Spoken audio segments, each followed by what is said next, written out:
네, 우리 함께 이제 말씀을 보겠습니다. 에베소서 6장 4절 한 절 말씀을 저와 여러분 한 목소리로 읽겠습니다. 에베소서 6장 4절 말씀 우리 한 목소리로 함께 읽겠습니다. 또 아비들아 너희 자녀를 노엽게 하지 말고 오직 주의 교훈과 훈계로 양육하라. 아멘.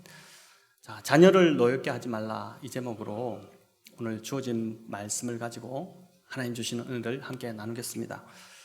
지난주 우리는 부모님을 공경할 것을 그 말씀을 들었습니다.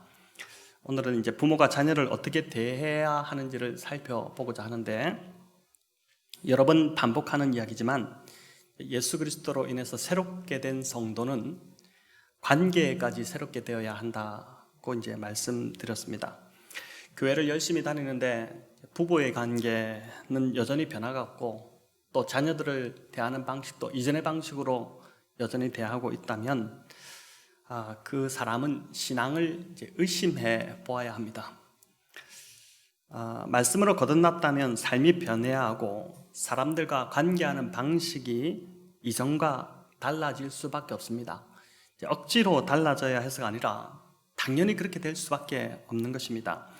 옛사람은 죽었고 이제 예수 그리스도 안에서 우리들이 새 사람이 되었기 때문입니다.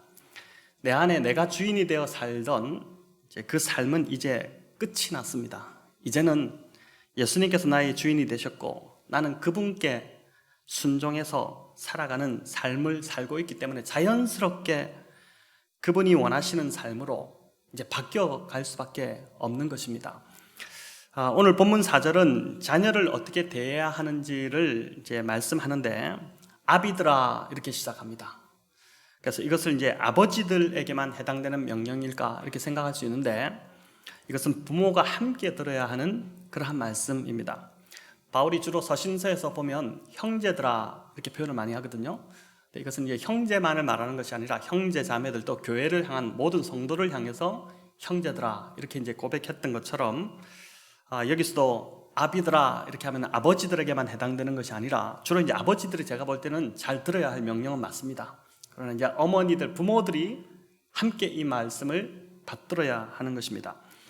먼저 바울은 너희 자녀를 노엽게 하지 말라 이렇게 말씀하죠. 이 노엽게 하지 말라의 헬라어 원어의 의미를 보니까 화나게 하지 말라, 성나게 하지 말라 이런 뜻입니다. 자녀를 분노하게 하지 말라는 것이죠. 그런데 바울의 이 명령은 당시로서는 가히 혁명적인 선언이었습니다. 로마 사회에서 아버지의 권세, 이것은 참 절대적이었습니다. 절대 권력을 이제 집안에서 아버지들이 휘둘렀던 것이죠. 당시 자료에 의하면 집안의 가장인 아버지는 처벌권이라는 것을 가지고 있었습니다. 이게 그냥 로마 사회에서 공공연히 가지고 있던 그런 하나의 관습이었습니다.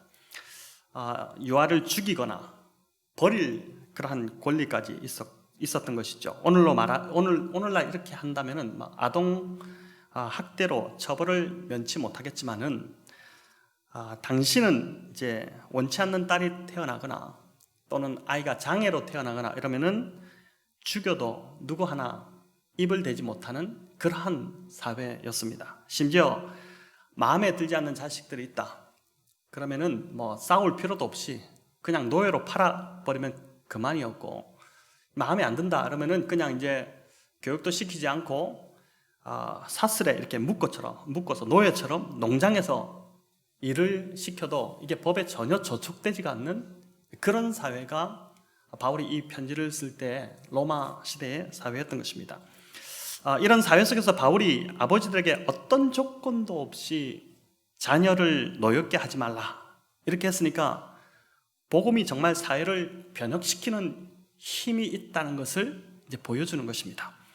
로마 사회에 복음이 들어옴으로 당시 철저한 약자의 입장에 있던 이 자녀들이 보호를 받기 시작하고, 이 복음으로 인해서 또 인격으로 존중받는 일들이 일어났던 것입니다. 그래서 이제 복음이 좋은 것이고 또 복음이 우리의 삶을 자유롭게 하는 것이죠. 아이들뿐만 아니라 아내들, 여인들도 동일하게 이제 이런 변화들이 복음으로 인해서 일어나기 시작했지 않습니까? 그런데 아동학대는 보니까 로마 시대뿐만 아니라 오늘날도 여전히 우리 주변에서 일어나고 있는 현실입니다. 이런 보도들을 우리가 너무나도 지금 많이 듣고 보고 있지 않습니까? 역사와 나라를 가리지 않고 타락한 죄인들이 사는 곳이면 어디든 아동학대가 끊이지 않고 자식을 고통을 주는 일들이 끊이지 않고 부모로 인해 분노하고 화를 폭발하는 자녀들이 이제 있는 것입니다. 하나님 아버지의 큰 고통 중에 하나가 제가 보니까 바로 전 세계 자녀들이 분노로 고통하는 그 소리를 다 들으셔야 하는 것일 것입니다. 그 중에 중요한 것은 그 속에 저와 여러분의 자녀들이 고통하는 소리, 그 소리를 하나님이 함께 듣고 계시다는 것이죠. 자, 그럼 우리의 자녀들이 왜 노여워하고 분노하게 되는 것일까요? 주된 이유를 보면은 부모인 우리가 화를 바르게 처리하지 못하고 분노하기 때문입니다.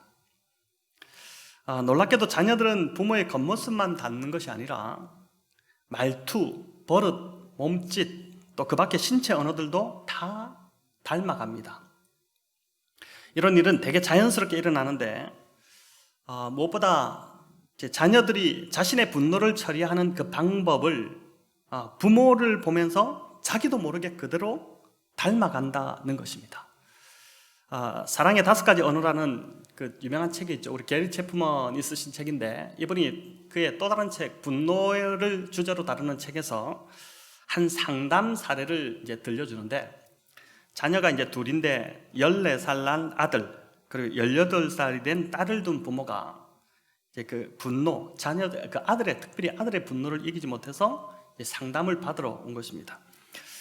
사춘기에 접어들면서 아들이 이제 분노를 하기 시작하면 어떤 반응이 일어나냐면 소리를 고래고래 지르기 시작합니다. 근데 이게 끝이 나지 않는 것입니다. 소리를 한번 지르면 막 성이 더 많이 나서 계속 소리를 지르는 것이죠. 근데 아들이 소리를 지르면 엄마도 똑같이 소리를 질렀습니다. 분노를 그런 식으로 표출한 것이죠.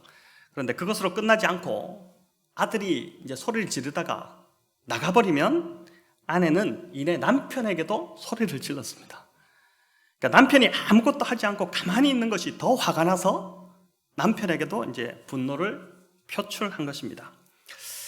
게리 체프먼이 이제 이 부부의 이야기를 가만히 듣다가 그 부부의 양가 부모님은 어떤 식으로 분노를 처리했는지를 이제 질문을 던졌습니다. 그런데 참 놀라운 답변이 돌아왔는데 아내는 자라면서 집에서 큰 소리가 끊일 날이 없는 그런 집에서 자란 것입니다. 모든 식구들이 화가 나면 다 소리를 지르는 집안이었습니다. 그렇게 소리를 지르고 나면 그것으로 이제 끝이었습니다. 반면 남편의 부모님은 조금 달랐는데 아버지는 평소에는 참 선한 분이셨는데 화만 나면 이 분노 조절 장애처럼 심하게 이제 분노를 터뜨리시는 그런 분이셨습니다. 어머니와 아들에게 막 소리를 질러댄 것입니다.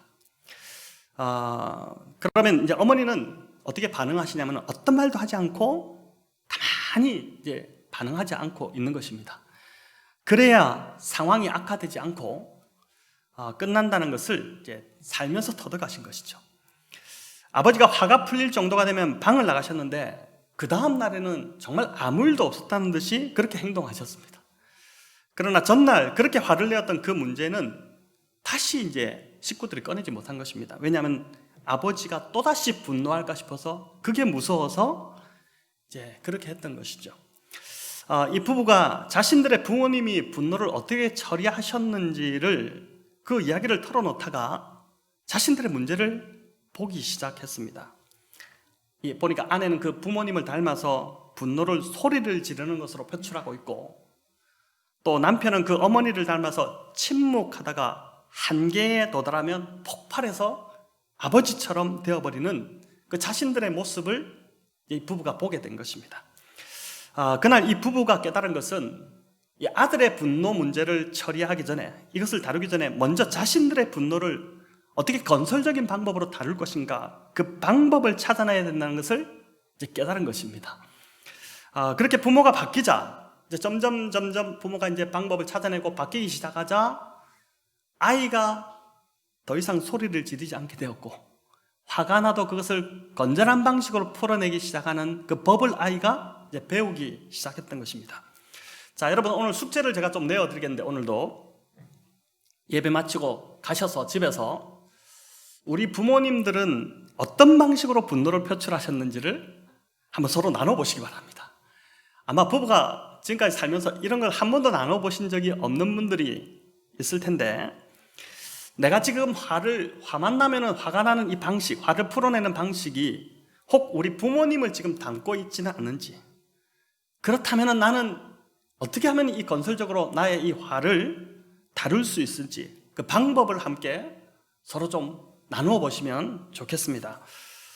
대개 부모는 자녀가 화를 내고 소리를 지르면 눈에 보이는 그런 태도에 화가 나기 시작합니다. 그렇지 않습니까?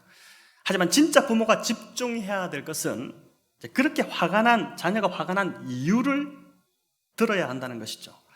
먼저 화가 난 이유가 무엇인지 차분히 들어주고 마음을 알아주기 시작하면 아이의 소리가 점점점 작아지고 마음이 풀리는 것을 반드시 보게 될 것이다 라고 이제 이야기합니다.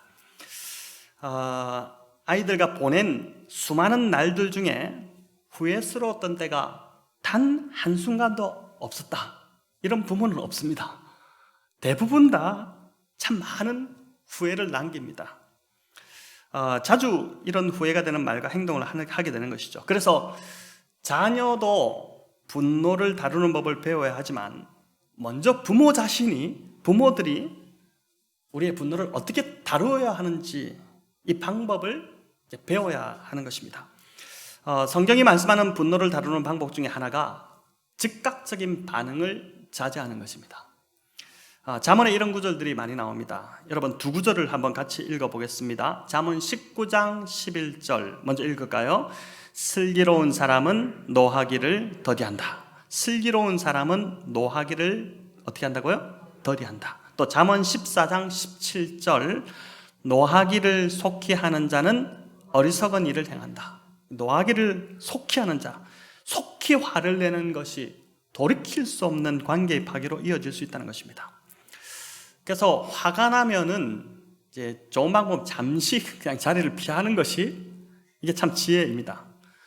또 화가 나더라도 즉각 화를 내지 말고 보통 100번까지 세어보라고 하지 않습니까? 100번까지 하나, 둘, 셋 세어보는 것입니다. 그러면 분이 좀 가라앉죠. 자녀가 막 화를 내고 있어도 같이 부모가 더 화를 내지 않고 즉각적인 반응을 피함으로 그 상황을 넘어갈 수 있다. 그것이 지혜라는 것입니다. 또 전도서 7장 9절을 우리 같이 한번 읽어볼까요? 전도서 7장 9절입니다. 급하게 화내지 말아라. 분노는 어리석은 사람의 품에 머무는 것이다. 자, 분노가 손님으로 잠시 왔다가 갈 수 있습니다. 그렇게 가야 하는데 주인이 되어서 내 안에서 아예 분노가 살고 있는 것입니다. 이런 사람은 조그만 일에도 늘 불같이 화를 냅니다. 오래오래 고이 간직해야 될 것이 따로 있지, 분노를 고이 품고 간직하고 있으니 이 얼마나 어리석은 사람이 되는 것입니까? 분노를 다루는 방법, 즉각적인 반응을 이제 피하는 것, 자제하는 것이 첫 번째다면은, 두 번째 또 하나의 방법은 화를 빨리 푸는 것입니다. 몇 주 전에도 살펴보았던 에베소서 4장 26절인데 우리 같이 한번 읽어볼까요? 분을 내어도 죄를 짓지 말며 해가 지도록 분을 품지 말고, 분을 내어도 죄를 짓지 말며 해가 지도록 분을 품지 말고. 사람이 이게 분을 내어도, 그러니까 분을 내지 않을 수가 없다는 것입니다. 복음서에 보면 예수님도 여러 번 분노하셨습니다. 성전에서 장사하는 사람들을 보고 화가 막 끝까지 나셔서 어떻게 합니까? 판을 다 뒤집어 엎어버리시고 채찍, 그 노끈으로 채찍을 만들어서 제사용 짐승들을 다 성전에서 쫓아내시기도 했습니다. 아마 이런 예수님의 화를 내는 모습을 보고 성전 관리들은 예수님이 보통 성격이 아니다, 이렇게 여기지 않았겠습니까? 하나님도 분노하셨습니다. 여러분, 이 사실을 아십니까? 구약 성경에 분노라는 단어가 몇 회가 나오냐면은 455회가 나옵니다. 분노. 근데 그 중에 375회가 하나님이 분노하실 때 사용을 했습니다. 놀랍죠? 여러분, 이 말은 하나님이 분노하시는 분이라는 것입니다. 불의와 악에 대해서 하나님은 반드시 분노하십니다. 왜냐하면 그분이 거룩하신 분이시기 때문에 악을 용납하실 수 없기 때문입니다. 중요한 건 하나님의 분노는 정당한 분노라는 것이죠. 하나님이 분노하신 후에 수치심을 느꼈거나 죄책감에 빠졌다, 이런 구절은 성경에 없습니다. 그러나 인간의 분노는 다릅니다. 본래 분노는 이제 불의에 직면하도록 하나님께서 만들어 놓으신 아주 좋은 장치, 선한 도구였었죠. 인간이 타락하면서 이 분노의 기능이 역시 왜곡되어 버립니다. 정의를 세우고 불의를 용납하지 않기 위해서 우리 안에 심어두신 이 하나의 성품인 분노가 나중에는 이게 이제 타락한 죄인이 분노가 함께 타락하면서 수치심을 느끼고 분노로 인해서 관계가 깨어지고 상대방의 깊은 상처를 남기는 그런 도구로 분노가 이제 전락해 버린 것입니다. 그래서 에베소서 4장 26절에 분을 내어도 죄를 짓지 말라. 이제 화를 내는 것 낼 수 있다. 그러나 이것을 죄로 연결시키지 말라. 엉뚱한 방향으로 이 분노가 엉뚱한 열매를 맺도록 하지 말라는 것입니다. 또 해가 지도록 분을 품지 말라. 이 말은 분을 막 내다가 이제 해가 지기까지는 분을 내다가 해가 지면 분을 풀라, 이 말이 아니라 가능한 분노를 빨리 처리하라는 것입니다. 빨리 처리할수록 지혜롭다는 것이죠. 화가 날 때 즉각적인 반응을 삼가고 화를 내었다 하더라도 빨리 화를 푸는 것이 부모인 저와 여러분이 분노를 다루는 방법이 되어야 할 것입니다. 여러분, 참 이게 잘 되지 않습니다. 즉각적인 반응을 삼가고 화를 내더라도 빨리 자녀에게 가서 풀어주고, 여러분, 이 부모가 이렇게 화를 다루는 방법, 이 모습을 그대로 보고 자녀들이 분노를 처리하는 방법을 배워나간다는 것입니다. 이제 바울은 한 단계 더 나아가는데 주의 교훈과 훈계로 양육하라, 이렇게 말씀합니다. 여기서 중요한 것은 자녀가 화가 나 있는 상태에서 주의 교훈과 훈계로 양육할 수 없다는 것입니다. 노엽게 하지 말고 주의 교훈과 훈계로 양육하라, 이렇게 하고 있죠. 이 4절에 의하면은 하나님께서 가장 힘들어 하실 부모가 어떤 부모인지가 보이는데, 어떤 부모겠습니까? 자녀를 잔뜩 화나게 해놓고 하나님 말씀 운운하는 부모입니다. 자녀에게 하지 말아야 할 온갖 말을 다 쏟아붓고 소리를 지르고 부모로서의 밑바닥을 다 보여놓고 하나님 말씀을 꺼내기 시작하면 자녀들은 그런 하나님을 믿고 싶어지지 않습니다. 교회 나가고 싶지 않습니다.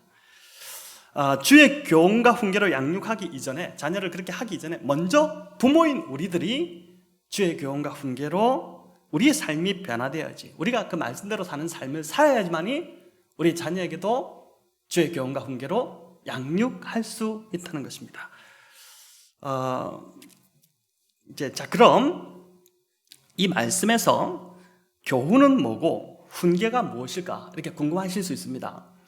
헬라어로 교훈은 이제 훈육을 의미하고 또 훈계는 책망을 뜻합니다. 훈계, 말로 이렇게 가르치는 것, 책망은 안 되면 매질을 하고 이제 그렇게 하는 것입니다. 근데 여기서 중요한 것은 교훈과 훈계의 뜻보다도 그것을 수식하고 있는 주예라는 수식어입니다. 주의 교훈과 훈계로 양육하라는 것이죠. 이 주예라는 것은 주 예수님께서 기뻐하시는 방식으로 자녀들을 양육해야 한다는 것입니다. 여러분, 이 말이 맞는 것이죠. 자녀가 내 것이면 내 방식대로 하는 것이 맞습니다. 내 거니까 내 방식대로 해야죠.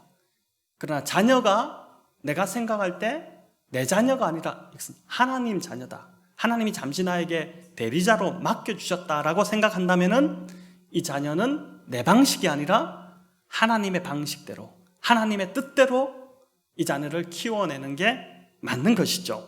자, 이렇게 볼 때 아주 중요한 한 가지를 우리가 발견하게 되는데, 자녀 양육에서 흔들릴 수 없는 절대 기준을 우리가 찾을 수 있는데, 그것은 자녀에게 먼저 하나님을 가르쳐야 한다는 것입니다.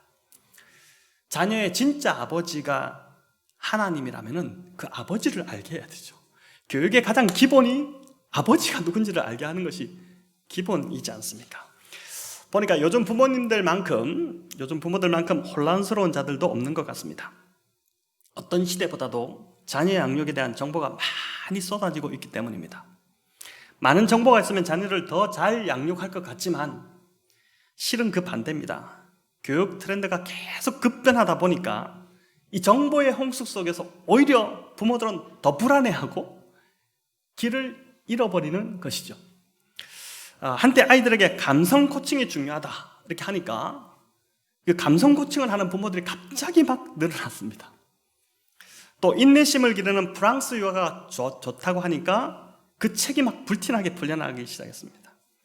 이어 친구 같은 아빠를 강조하는 스칸디 유아로 북유럽 방식의 육아가 막 붐을 이루기 시작했습니다. 또 여러분 포대기 아시죠? 아이를 업는 이 포대기. 포대기 등 전통 육아의 이 장점이 알려지니까 막 포대기 소비가 급증하기 시작했다고 합니다. 아이들 입장에서 보면 굉장히 헷갈릴 것 같지 않습니까? 갑자기 부모가 어느 날 이거 하다가 어느 날 또 그 다 접어버리고 이거 하다가 그러니까 애들은 굉장히 혼란스러운 것이고 부모도 막 이것저것 하다가 길을 잃어버리게 되는 것입니다. 그러나 성경이 말씀하는 흔들리지 않는 자녀 양육의 원칙이 있는데 그 기준은 바로 자녀에게 먼저 하나님을 가르치는 것입니다. 그리고 이 사명은 다른 누군가가 아니라 바로 부모에게 주어준 사명이라는 것입니다. 여러분, 우리는 이 땅이 전부가 아님을 고백하고 살아가는 자들입니다. 영원한 삶이 우리 앞에 있다는 것을 믿고 그 본향을 향해 우리가 나아가는 자들입니다. 나그네들이죠. 저와 여러분 그런 자들이지 않습니까? 다 고백하시죠. 그럼에도 불구하고 많은 믿음의 부모들이 아이러니하게 자녀에게는 이 땅의 삶이 전부인 것처럼 이 땅의 삶만 강요하는 부모들이, 믿음의 부모들이, 그렇게 하는 자들이 많다는 것입니다. 많은 크리스천들이 크리스천 부모들이 어릴 때부터 조기 학습을 위해서 학원도 보내고 아이들이 조그만 때부터 얼마나 많은 학원을 다니는지 또 이런저런 투자를 많이 하지만 정작 성경의 이야기를 들려주고 읽어주고 이렇게 하지는 않습니다. 자녀가 고3이 되면 은근히 주일에 교회가 아닌 학원에 가기를 바랍니다.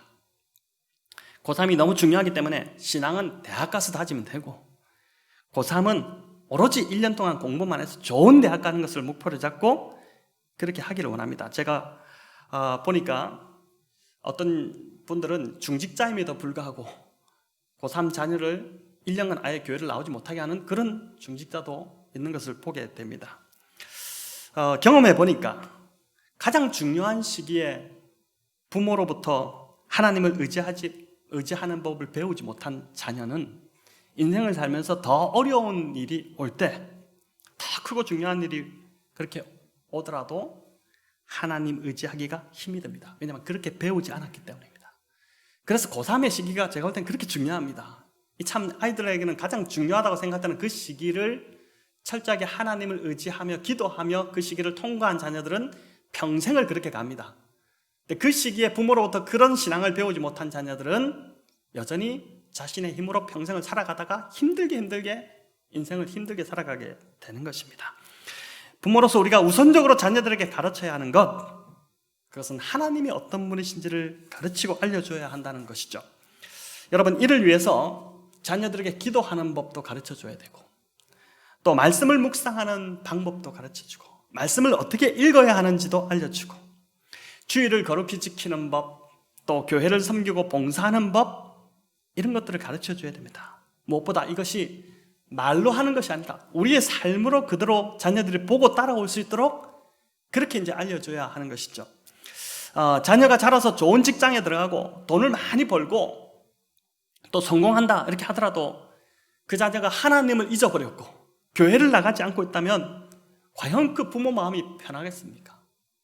반면 자녀가 자라서 교회를 떠나지 않고 스스로 이 자녀가 매일 말씀을 묵상하고 있고 늘 하나님과 교제하는 삶을 살고 또 어려운 일이 있을 때마다 기도로서 그 시기를 극복하고 하나님을 의지하고 있는 그 모습을 부모가 본다면은 그 자녀가 비록 경제적으로 좀 부족하다 하더라도 그 부모의 마음은 참 흡족하지 않겠습니까? 그리고 그 부모가 하나님 앞에 가서 받을 상급이 반드시 있게 되는 것이죠. 여러분, 요엘서에 보니까 이런 말씀이 있습니다. 요엘서 1장 3절인데 우리 같이 한번 읽도록 하겠습니다. 너희는 이 일을 너희 자녀에게 말하고 너희 자녀는 자기 자녀에게 말하고 그 자녀는 후세에 말할 것이니라. 자, 하나님께서 직접 하신 명령인데 너희는 이 일을 너희 자녀에게 말하고 너희 자녀는 자기 자녀에게 말하고 그 자녀는 후세에게 계속해서 말하라. 뭘 말하라는 것일까요? 하나님이 부모의 삶에 행하신 일을 자녀에게 나누라는 것입니다. 이는 시편 78편, 145편에서도 계속 강조하고 있고 또 창세기 18장에서도 보면 아브라함에게 하나님이 복의 근원이 되는 그 일뿐만 아니라 자녀들에게 하나님의 법을 계속해서 가르칠 것을 명령하고 있습니다. 여러분, 이를 교회학교 교사에게 명령하거나 목사와 전도사에게 명령한 것이 아니라 누구라고요? 부모에게 그 자녀의 말씀 양육을 맡기셨다는 것입니다. 이스라엘은 이제 하나님이 그 백성에게 행하셨던 놀라운 간증거리가 참 많았습니다. 그리고 그 간증거리를 반드시 자녀들에게 또 그 다음 후손들에게 말을 통해서 전달하도록 했습니다. 주로 이제 안식일의 식사를 통해서 안식일 날 이제 저녁에 식사를 하면서 성경을 가르치고 하나님께서 이번 한 주간 부모의 삶에 행하셨던 참 놀라운 그 간증들을 나눴던 것이죠. 또 민족이 함께 기억해야 할 중요한 사건은 하나님께서 어떻게 하냐면 절기를 세워서 그 절기를 지킴으로 전수하도록 했습니다. 유월절이 대표적인 절기였죠. 이 유월절을 해마다 지키면서 이집트 포로에서 하나님께서 구원해 주신 그리고 홍해를 가르신 그 능력의 하나님을 전하도록 그렇게 이제 했던 것입니다. 또 하나님께서 기적적으로 요단강을 가르셨는데 가나안 땅을 들어가기 전에 요단강이 이렇게 갈라지는 놀라운 역사가 일어났지 않습니까? 요단강을 건너고 나서 명하신 것이 뭐냐면은 그 가운데 있던 돌을 가져와서 돌제단을 쌓은 것이죠. 이 기념비를 세웠는데 이를 세운 이유는 부모들이 자녀들을 데리고 이 기념비에 있는 데로 가서 이 기념비가 어떤 기념비인지 그것을 대대손손 계속해서 알려주면서 하나님께서 우리 민족에게 이렇게 행하셨다. 이것을 이제 들려주라고 했던 것이죠. 또 그들은 초막절이 되면 초막을 지어서 집에 일주일간 사는 것이 아니라 그 초막에 일주일간 거하면서 아무것도 없었던 광야 생활, 그 광야 생활에서 어떻게 하나님께서 만나와 메추라기로 우리를 먹이시고 또 입히셨는지, 불기둥과 구름기둥이 어떻게 그 사막에서 우리를 인도하셨는지 그 하나님 이야기를 이런 절기를 지키면서 계속 들려줬습니다. 우리나라는 추석 이렇게 절기를 지키지만 가족들을 만나서 주로 하는 것이 이제 고스톱 치거나 이런 것들을 하고 시간을 보내는데 이 민족은 하나님 이야기를 계속 전해줬던 것이죠. 여러분, 모세가 애굽의 왕궁에서 자랐음에도 그 애굽의 그 환경 속에서 왕자로 자랐음에도 불구하고 어떻게 그가 하나님을 잊지 않았을까요? 보모로 들어갔던 그의 어머니 요게벳, 그 요게벳이 모세 아기 때부터 들려줬던 하나님 이야기 때문이었습니다. 그 이야기를 통해서 신앙의 전수가 모세에게 일어났고 그 신앙을 전수받은 모세가 그를 이제 그 민족을 이끄는 지도자 그 역할로 하나님께서 그를 세우셨던 것이죠.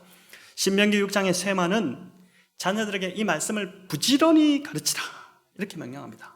집에 앉아있을 때든지 길을 갈 때든지 누웠을 때든지 일어날 때든지 이 말씀을 강론하라 하죠. 이게 누웠을 때든지 일어날 때든지 이것은 아침에 일어나는 순간부터 밤에 잠자리 들 때까지 하나님에 대해서 이야기하라는 것입니다. 자, 여러분 대단한 명령을 지금 하고 있지 않습니까?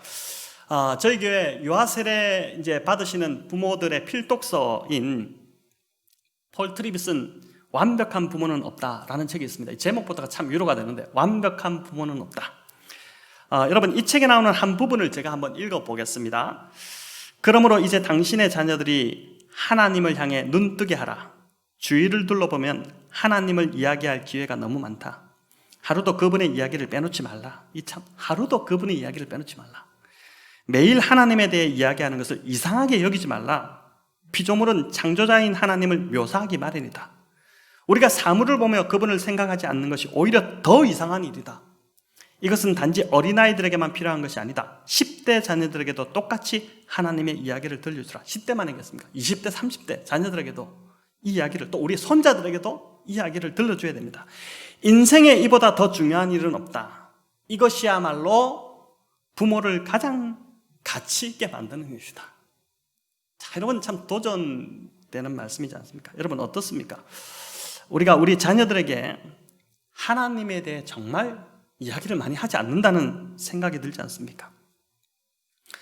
아빠나 엄마가 하나님을 만난 이야기들, 내가 하나님 만난 이야기를 성도들하고 나누는데 우리 자녀들이 하고 그걸 나눠보신 적이 있습니까? 우리 자녀들이 아빠가, 엄마가 어떻게 하나님을 만났는지를 알고 있습니까?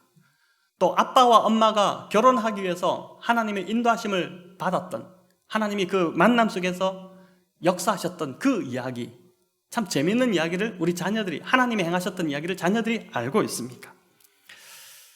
하나님께서 자녀에게 부모를 허락하신 가장 중요한 이유는 그들이 하나님을 알도록 하기 위함입니다.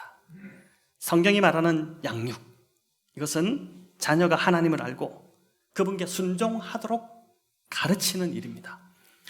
하나님께서 부모인 우리가 이 사명을 가장 중요하게 여기고 또 지속적으로 성실하게 이 일을 감당하기를 원하시는 것이죠. 혹 우리 중에는 이제 부모로부터 부끄러운 유산을 물려받은 분들도 있을 것입니다. 내가 지금 이렇게 분노하는 이유도 생각해보니까 부모님의 그 모습 닮았기 때문이다, 이렇게 생각할 수도 있죠. 폭력적인 부모, 쉽게 화내는 부모, 가정을 돌보지 않았던 아버지, 또 하나님을 무시하고 조롱하고 믿지 않았던 부모, 그 부모가 바로 나의 부모였을 수 있습니다. 그러나 중요한 것은 내가 부모에게 무엇을 물려받았느냐, 그것보다 내가 자녀에게 무엇을 물려줄 것인가 하는 것입니다. 여러분, 어떤 가정에서 자랐는가 보다는 어떤 가정을 물려줄 것인가, 이게 이제 더 중요한 것이죠. 이미 우리는 예수님으로 인해서 그 누구도 훔쳐갈 수도 없고 썩지도 않는 영원한 하늘 유산을 받은 자들입니다. 부모로부터는 좋지 못한 것을 받았을 수 있겠지만 이미 예수 그리스도로 인해 하나님으로부터 우리가 그런 유산을 받았죠. 골로새서 1장 13절 우리 같이 읽어볼까요? 그가 우리를 흑암의 권세에서 건져내사 그의 사랑의 아들의 나라로 옮기셨으니, 이미 이 유산을 우리가 받은 자들이라는 것을 기억하셔야 됩니다. 여러분, 우리가 잘 아는 요셉은 그 삶이 어땠습니까? 비극과 어둠, 비운 이런 것밖에 없었던 자입니다. 형들의 시기로 아주 어릴 때 애굽으로 팔려갔죠. 부모는 그가 죽은 줄 알았습니다. 보디발 장군의 집에서 최선을 다해서 그가 참 성실하게 했지만은 그 보디발 장군의 그 아내 음욕에 희생되어서 누명을 쓰고 감옥에 가게 됩니다. 그러니까 감옥에서도 얼마나 잘합니까? 이런저런 사건들을 볼 때 요셉이 하나님을 불공평하다, 하나님은 정말 불공정한 분이다, 이렇게 해도 아무도 말을 못할 정도의 그 삶이 참 억울하고 너무나도 어두웠고 이런 삶이 많았던 자였습니다. 그러나 요셉은 보니까 이런 일들로 무너지거나 비참해지지 않았고 오히려 이 모든 일들을 하나님의 눈으로, 믿음의 눈으로 그가 해석하고 보기 시작했습니다. 그리고 결국은 이 모든 것을 선으로 바꾸시는, 그 요셉이 그렇게 고백하지 않습니까? 하나님께서 이 모든 것을 선으로 바꾸내셨다, 이렇게 고백하는데, 이렇게 선으로 바꾸시는 그 하나님을 경험하고 난 후에 그가 어떻게 됩니까? 다음 세대에, 이스라엘 다음 세대에 큰 축복이 되는 그러한 자로 서게 되지 않습니까? 하나님께서 저와 여러분에게 반드시 이렇게 하실 줄을 믿으시기를 바랍니다. 아니, 이미 우리의 삶을 선으로 바꾸어가고 계심을 믿으시기를 바랍니다. 비록 우리가 부모님으로부터 받은 유산이 부족하고 좋지 않은 것이라 할지라도 하나님께서는 반드시 그 모든 것을 선으로 바꿔서 우리의 자녀들에게는 축복이 되게 하실 것을 믿습니다.